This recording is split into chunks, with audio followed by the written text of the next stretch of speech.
ole hei cham phai zo te triau kai ania tui hit tam lu tuk to lawa motor hian ong kan don ni ani em kan ngam don em kan en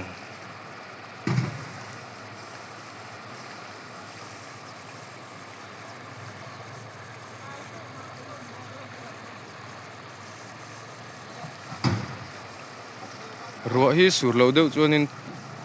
atla chak khop mai tui hi ngo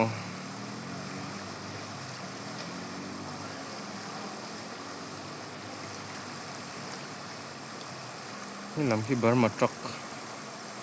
ho an nia tui an ngam khop mai king ho khian ngam chu